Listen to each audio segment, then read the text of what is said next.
मावळ तालुक्यातील इंद्रायणी नदीवरील कुंडमळ्यात पूल कोसळला. दुर्घटनेत तिघांचा मृत्यू, 6 जण गंभीर, तर मृतांना राज्य सरकारकडून 5 लाखांची मदत जाहीर.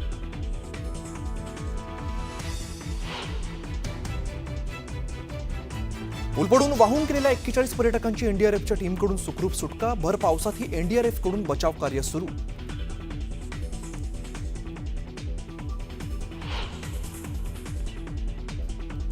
पुलासाठी 8 कोटींचा निधी मंजूर असूनही पुलाचं काम केलं नसल्याचा स्थानिकांचा आरोप. तर काम का रखडलं याची चौकशी करणार अजित पवारांचं वक्तव्य.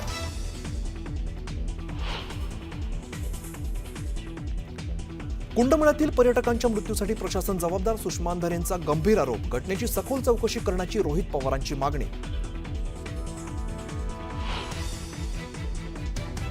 शिवसेना फुटीमागे रश्मी ठाकरे, भरत गोगावलेंचा गंभीर आरोप. तर आदित्य ठाकरेंना रश्मी वहिनींमुळे मंत्रिपद दिलं, गोगावलेंचा खळबळजनक दावा.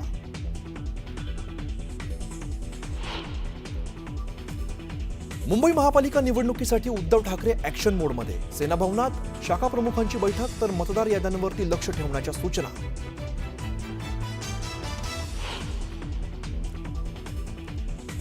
माजी नगरसेविका गीता गवळींनी घेतली आशिष शेलारांची भेट. मुंबई महापालिका निवडणुकीत अखिल भारतीय सेना भाजपसोबत जाण्याची शक्यता.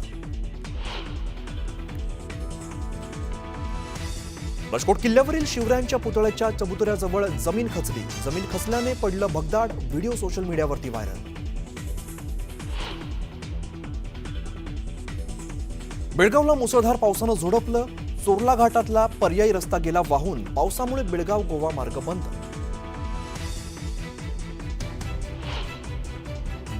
एसटी सेवा शासनात विलीनीकरण करण्याच्या मागणीसाठी कामगार आक्रमक. पुन्हा मोठा संघर्ष उभारण्याच्या तयारीत एसटी कामगार सेनेचं विविध 24 संघटनांना पत्र.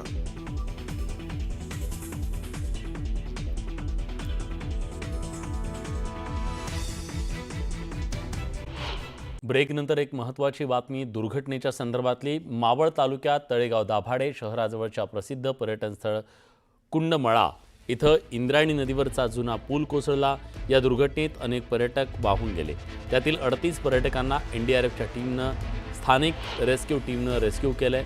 आतापर्यंत 3 जणांचा मृत्यू झाला असून मृतांच्या आकड्यात वाढ होण्याची भीती आहे. त्याचं घडलं असं की पावसाळ्यात कुंडमळ्यात पर्यटक नेहमीसारखीच गर्दी केली. आज त्यांनी रविवार असल्यानं दुपारी 3च्या सुमारास पर्यटकांनी मोठी गर्दी केली. काही जण पुलावर उभे होते. यावेळी अचानक पूल कोसळला. त्यानंतर काही जण नदीत पडले आणि वाहून गेले. याची माहिती मिळताच बचाव पथक तात्काळ घटनास्थळी दाखल झालं. युद्धपातळीवर बचाव कार्य सुरू करण्यात आलं. मात्र पर्यटक जर नेहमी इथे येत असतात तर त्यांच्या सुरक्षेसाठी कोणती उपाययोजना का नव्हती असा सवाल विरोधकांकडून उपस्थित केला जातोय.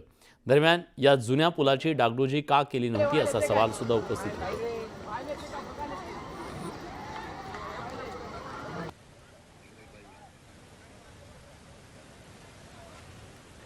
आता तिथं युद्धपातळीवरती रेस्क्यू ऑपरेशन केले जाते. संध्याकाळचे 6:30 वाजत आहेत. दिवस मोठा असला तरी पुढच्या काही मिनिटामध्ये अंधार पडू शकतो, प्रकाश कमी होऊ शकतो. मग अशा वेळी रेस्क्यू ऑपरेशन करायला अनेक अडचणी येऊ शकतात. मग रात्री हे रेस्क्यू ऑपरेशन केलं जातं का हे पाहणं महत्त्वाचं आहे, कारण पाण्याचा प्रवाह प्रचंड आहे. रेस्क्यू ऑपरेशन राबवताना अनेक अडचणींचा सामना या टीमला करावा लागतो आहे. आणि हा जो गर्डर आहे, पुलाचा जो सांगाडा आहे, तो सांगाडा बाहेर काढण्यासाठी क्रेनची मदत घेतली जाऊ शकते. कदाचित क्रेन तिथं पोहोचलेले आहेत आणि त्या क्रेनच्या मदतीनं सांगाडा बाहेर काढल्यानंतर कळेल की या सांगाड्याच्या खाली किती जण अडकलेले होते. आणि गणेश दुडम आपले प्रतिनिधी पुन्हा आपल्यासोबत जोडले गेले आहेत. गणेश, मदत कार्याच्या संदर्भातली काय अपडेट आहे आत्ताची?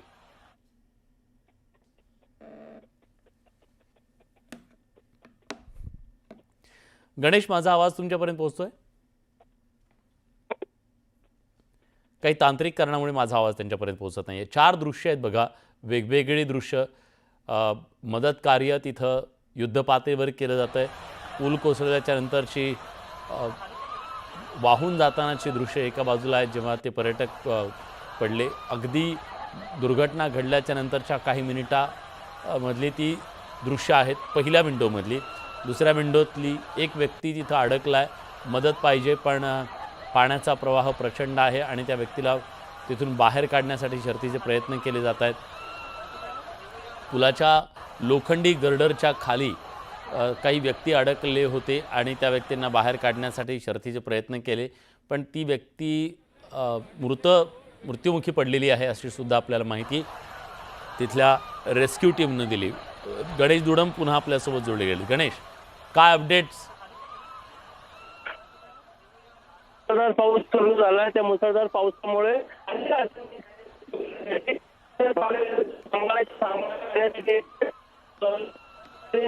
गणेश तुम्हाला थांबवतो. तुमचा नेटवर्कचा काहीतरी इश्यू आहे, त्यामुळे तुमचा आवाज आमच्यापर्यंत नीट पोहोचत नाही आहे. पुन्हा तुमच्याशी संपर्क करण्याचा प्रयत्न करेन. पण आता गणेश जे सांगत होते त्यातनं जे कळलं ते असं आहे की तिथे पुन्हा मुसळधार पावसाला सुरुवात झाली आहे. वरून मुसळधार पाऊस आणि धार जी आहे ती पाण्याची कदाचित तीसुद्धा मग वाढू शकते. जर मुसळधार पाऊस आला तर पाण्याची आवक वाढेल त्या बंधाऱ्यामध्ये. इंद्रायणी नदी आहे, मोठी नदी आहे ही, आणि मग इंद्रायणीत आवक वाढल्यानंतर मग या पाण्यामध्ये आणि वरून कोसळणारा पाऊस याच्यात मदत कार्य चालू ठेवणं हे बाकी पथकासाठी सुद्धा थोडंसं धोकादायक ठरू शकतं. त्यामुळे आणि अंधार पडू शकतो पुढच्या काही मिनिटामध्ये. 6:30 वाजलेत अजून. या सगळ्या दुर्घटनेमध्ये गणेश पवार नावाची एक व्यक्ती आहे, एक तरुण आहे, तो बचावला थोडक्यात. त्याने सगळी हकीकत सांगितली आहे. काय घडलं नेमकं जरा ऐकूया आपण ते.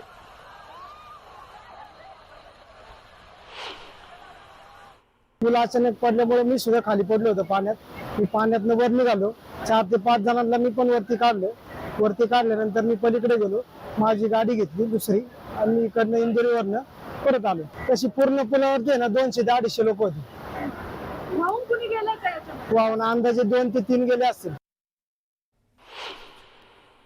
तर काही वेळापूर्वी तिथं पुन्हा एकदा मुसळधार पावसाला सुरुवात झाली असं कळतंय. त्याचा परिणाम स्वाभाविकपणे या मदत कार्यावरती होऊ शकतो. आता नेमके किती लोक खाली दबले गेलेले आहेत पुलाच्या सांगाड्याखाली हे कळू शकलेलं नाही आहे. अंदाजही त्याचा येत नाही आहे. पण जी माहिती मिळते त्यानुसार काही लोक निश्चितपणे या तिथं अडकलेले. स्थानिक नागरिकांनी काय प्रतिक्रिया दिली आहे ती सुद्धा ऐकूया.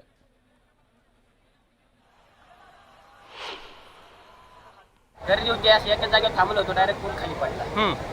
आणि मग आम्ही तिथं पाय बी अडकले होते जरा. साईडला सरकलो. किती लोक होते तुम्ही? आम्ही 6-7 जण होतो. आणि तुम्ही लोक कुठून आला? आम्ही माळून गेलो.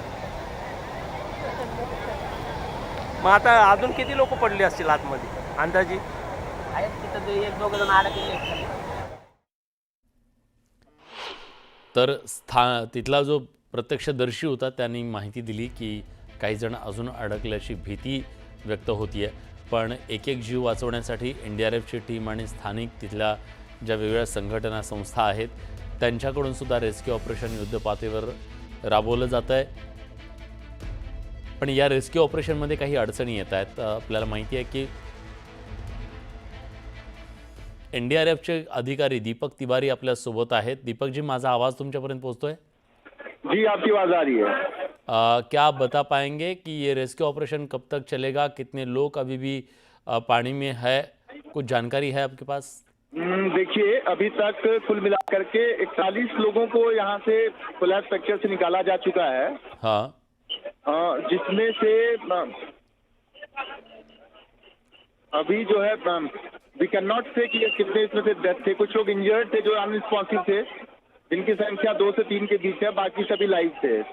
फर्दर ये ऑपरेशन तब तक चलेगा जब तक कि हम इस बारे में श्योर नहीं जाते कि अभी और कोई ट्रैप नहीं है इसमें अंदर। दीपक जी, अभी बारिश भी आ रही है, ऊपर से पानी का बहाव भी है और अंधेरा भी होने वाला है, तो क्या ये ऑपरेशन रात में भी चलेगा? जी देखिए, ऐसा है कि जब तक कि हमें इस बात की श्योरिटी नहीं होती कि अंदर पानी में नदी में कोई ट्रैप नहीं है, तब तक हम ऑपरेशन चलाएंगे। रात होने पर भी ऑपरेशन जो है लाइट की मदद से चलाया जाएगा। दीपक जी, आपको क्या दिक्कतें आ रही है ये ऑपरेशन में?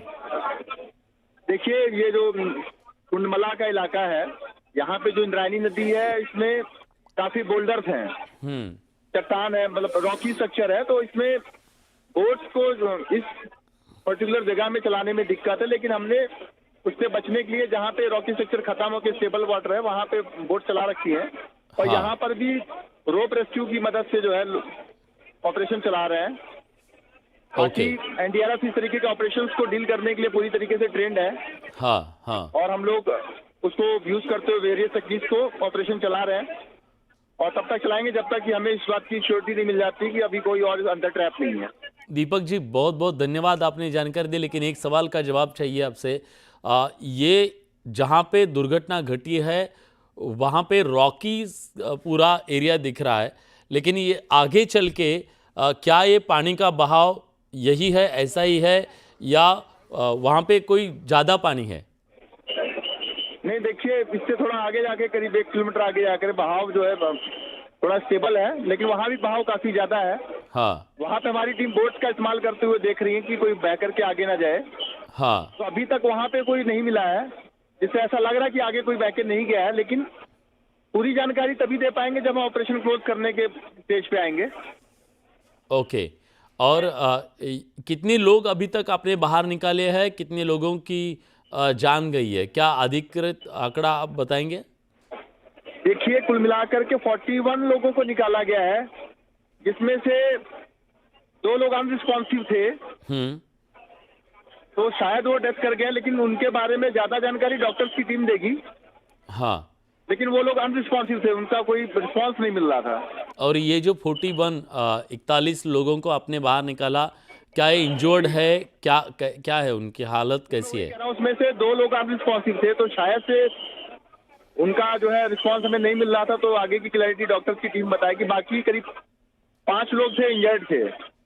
ओके, जी ठीक है। अभी आपके हेल्प के लिए आप वहाँ पे ये रेस्क्यू ऑपरेशन चला रहे, आपकी मदद के लिए और कौन कौन सी टीम आपके साथ है? यहाँ पे लोकल वॉलंटियर्स की टीम है, एनडीआरएफ की 2 टीमें हैं, लोकल पुलिस है, और सीआरपी की भी टीम आई हुई है जी। और और प्रशासन मदद में जुटा हुआ है। सारे लोग मिलकर के कोऑर्डिनेटेड वे में ऑपरेशन चला रहे हैं। आप और वो लोगों पूरी हम को जल्दी क्या इसको आह्वान close करेंगे? करेंगे, लोगों सभी को लोगों को क्या निकालने आह्वान के बाद। करेंगे? जी लोगों को क्या आह्वान करेंगे आप? देखिए, लोगों को यही आह्वान करेंगे कि बारिश का समय है, और इस तरीके से ऐसे इलाकों में कम जाएं जहां पर किस तरीके की दुर्घटनाएं संभावित है। प्रशासन ने भी इस बारे में भी अलर्ट दिया हुआ है कि बारिश के मानसून के सीजन में किन जगहों पे जाने से बचना चाहिए। तो मेरा लोगों से यही आह्वान है कि ऐसे जगहों पे ना जाए जहां पे इस तरीके की दुर्घटनाएं हो सकती हैं, और अपने आप को सुरक्षित रखें, सेफ रखें।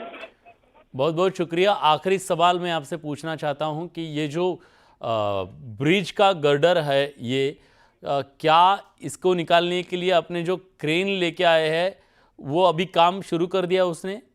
हाँ, वो काम अभी शुरू हो रहा है, उसमें थोड़ा समय लगेगा क्योंकि गर्डर काफी भारी है और उसको थोड़ी देर में निकाला जाएगा। थोड़ा समय लगेगा इसमें, पर प्रोसेस स्टार्ट हो गया है। ओके, बहुत बहुत शुक्रिया, आपने न्यूज 18 लोकमत से सारी जानकारी शेअर की।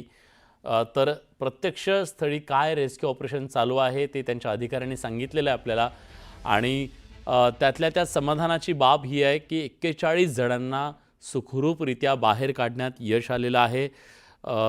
2 जणांचा रिस्पॉन्स नाही आहे, याचा अर्थ आधीच कळलं की दोघांचा मृत्यू झाला। हा आकडा थोडासा वाढू शकतो, पण आपण आशा करूया की मृतांचा आकडा हा वाढणार नाही, आणि जे सगळे बाहेर काढलेलं आहे ते सुखरूप आपल्या घरी परततील। पण आत्ता एनडीआरएफने सांगितलं की पावसाळ्याच्या या दिवसांमध्ये आपण सगळ्यांनी स्वतःची, आपल्या कुटुंबियांची, सगळ्यांची काळजी घेणं गरजेचं आहे।